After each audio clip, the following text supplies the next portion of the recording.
Hello and welcome to another episode of Current Affairs MCQ. Let's begin with previous day question. Consider the following statements regarding the Udan scheme. This is a regional connectivity initiative by the Government of India where airlines are required to cap airfares for 50% of the total seats at Rs 2500 for a 1-hour flight.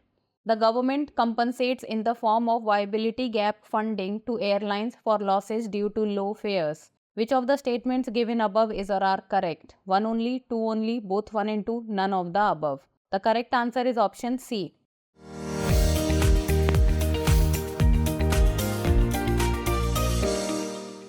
उड़ान पूरे देश का आम नागरिक scheme is a regional airport development and connectivity enhancement program launched by the Ministry of Civil Aviation as part of the National Civil Aviation Policy 2016 applicable for 10 years.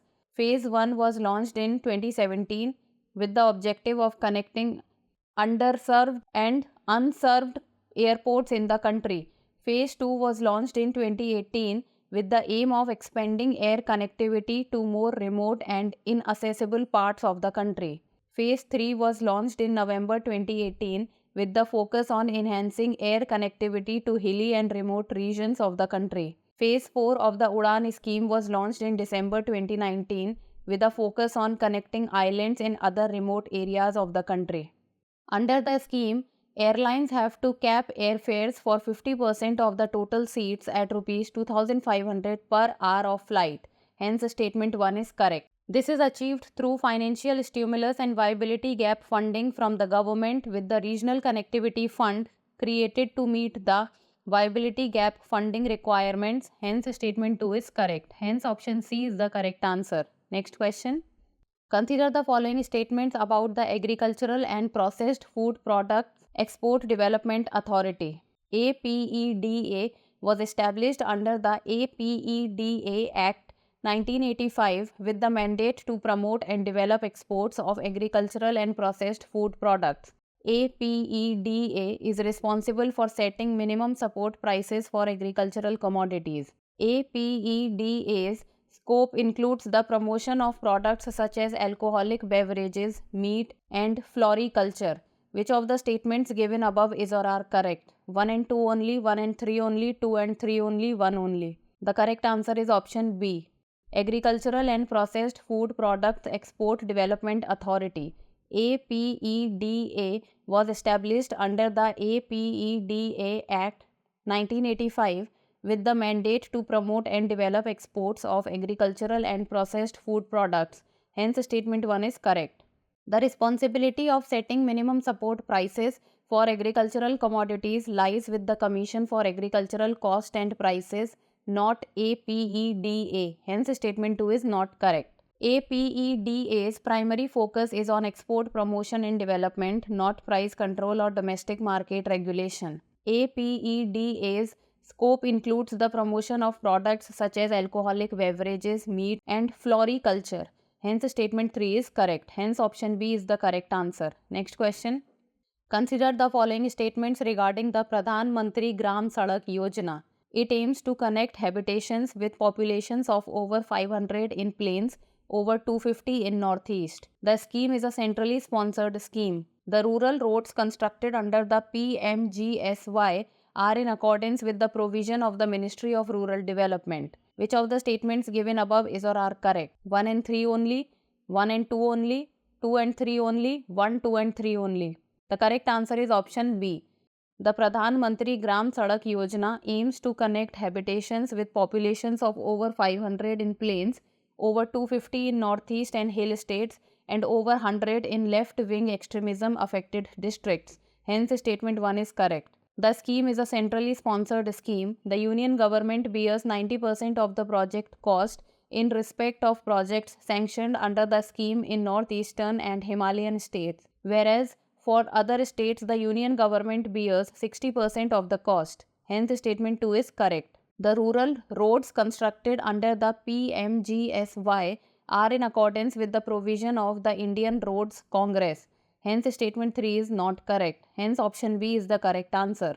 Next question. Consider the following statements. The National Nursing and Midwifery Commission is a statutory body that regulates nursing and midwifery practices in India. The NNMC consists of 29 members, including a chairperson. NNMC functions include framing policies and standards for nursing and midwifery employment. Which of the statements given above is or are correct? 1 and 2 only, 1 and 3 only, 3 only, 1, 2 and 3. The correct answer is option A. The National Nursing and Midwifery Commission is a statutory body that regulates nursing and midwifery practices in India. Hence, statement 1 is correct.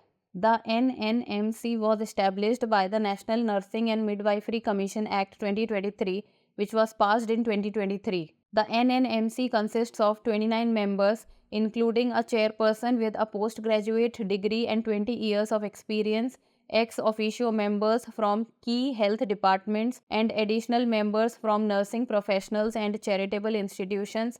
Hence, statement 2 is correct. The functions of NNMC include framing policies and standards for nursing and midwifery education, providing a uniform admission process, regulating institutions, and establishing faculty standards. Hence, statement 3 is not correct. Hence, option A is the correct answer. Next question. Consider the following statements related to the International Civil Aviation Organization. It was founded in 1944 as a specialized agency of the United Nations. It was established by the Geneva Convention. It coordinates international air navigation and fosters the planning and development of international air transport to ensure safe and orderly growth. How many of the above statements is or are correct? Only 1, only 2, all 3, none. Correct answer is option B. The International Civil Aviation Organization was founded in 1944 as a specialized agency of the United Nations. Hence, statement 1 is correct. It is headquartered in Montreal, Canada. It was established by the Chicago Convention on International Civil Aviation, which is an international treaty that governs international aviation. Hence, statement 2 is not correct. It coordinates international air navigation and fosters the planning and development of international air transport to ensure safe and orderly growth. Hence, statement 3 is correct. Hence, option B is the correct answer. Next question. Fort Lockhart and Fort Gulistan recently in the news are related to which of the following? Battle of Plassey, Battle of Saragari, First Anglo-Afghan War, or Siege of Cawnpore. Correct answer is option B. Fort Lockhart and Fort Gulistan are significantly in the context of the Battle of Saragari. This battle, which took place on 12 September 1897, was one of the most renowned last stands in military history. The 21 soldiers of the 36th Sikh Regiment, led by Havildar Ishwar Singh, were stationed at Saragadi, a communication post between these two forts. The strategic location of Saragadi was critical as its loss would have isolated Fort Lockhart and Fort Gulistan, making them vulnerable to attacks by the Afridi and Orakzai tribal militants. The battle is celebrated for its bravery and resilience in the face of overwhelming odds. Hence, option B is the correct answer. Next question. Regarding BRICS grouping, consider the following statements. The BRICS Leaders Summit is convened annually. The new development bank was established with the signing of an agreement by the leaders during the 6th BRICS Summit in Fortaleza 2014. Oman, Saudi Arabia and UAE are part of the grouping, collectively contribute to approximately 44% of global crude oil production. How many of the statements given above is or are correct? Only 1, only 2, all 3, none. Correct answer is option B. The BRICS Leaders Summit is convened annually, hence statement 1 is correct. During the 6th BRICS Summit in Fortaleza 2014, the leaders signed the agreement establishing the new development bank.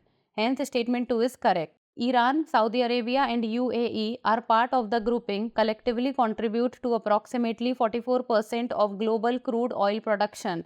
Hence, statement 3 is not correct. Hence, option B is the correct answer. Next question. Consider the following statements.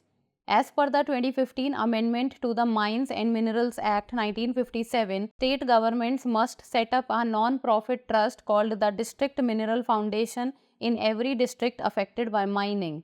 The National DMF portal digitizes the administration and oversight of DMFs across India, enabling greater transparency and efficiency in operations. Which of the statements given above is or are correct? 1 only, 2 only, both 1 and 2, neither 1 nor 2. Correct answer is option C. District Mineral Foundation. As per the 2015 Amendment to the Mines and Minerals Act 1957, state governments must set up a non-profit trust called the District Mineral Foundation in every district affected by mining. Hence, statement 1 is correct. The National DMF portal digitizes the administration and oversight of DMFs across India, enabling greater transparency and efficiency in operations. Hence, statement 2 is correct. Hence, option C is the correct answer. Next question. Regarding areca nut, consider the following statements. China is both the largest producer and consumer of areca nuts.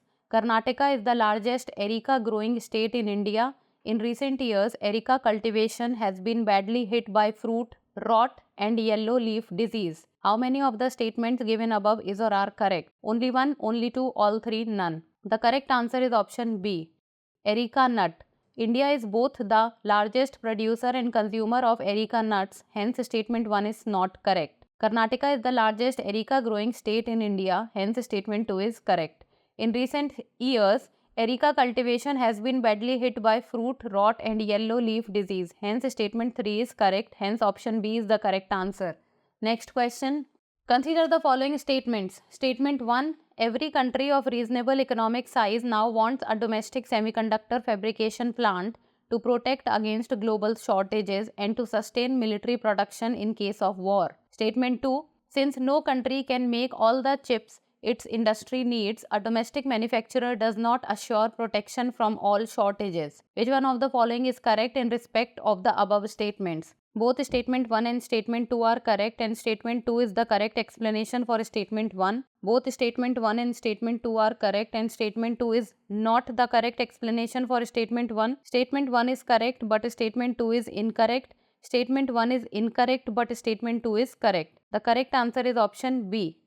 Every country of reasonable economic size now wants a domestic semiconductor fabrication plant to protect against global shortages and to sustain military production in case of war. Hence, statement 1 is correct. Since no country can make all the chips its industry needs, a domestic manufacturer does not assure protection from all shortages. Hence, statement 2 is correct. Both statement 1 and statement 2 are correct, and statement 2 is not the correct explanation for statement 1. Hence, option B is the correct answer. Next question. Consider the following statements. The United States has the largest cotton growing area in the world, covering about 13 million hectares, which is nearly 4 times that of China. India enjoys the distinction of being the only country to grow all the 4 species of cotton. Which of the statements given above is or are correct? 1 only, 2 only, both 1 and 2, neither 1 nor 2. The correct answer is option B. Cotton. India has the largest cotton growing area in the world, covering about 13 million hectares, which is nearly 4 times that of China. Hence, statement 1 is not correct. India enjoys the distinction of being the only country to grow all the 4 species of cotton, namely Gossypium, Erorium, G. herbaceum, both deemed Asiatic cottons or Desi cotton, G. barbadens, Egyptian cotton, and G. hirsutum, American cotton. Hence, statement 2 is correct. Hence, option B is the correct answer. Now it's time for the practice question. Regarding World Nomad Games, consider the following statements. The World Nomad Games are international events featuring traditional sports from the nomadic cultures of Central Asia. Iran is hosting the 5th World Nomad Games in its capital city of Tehran. The event celebrates nomadic culture while embracing modernization and fosters a sense of unity among neighboring Central Asian countries with shared ethnic and cultural ties. How many of the statements given above is or are not correct? Only 1, only 2, all 3, none. Send us the answer in the comment section. That's all for today. Thank you so much for watching. For more informative content, like, share and subscribe, and do not forget to press the bell icon to get the notifications.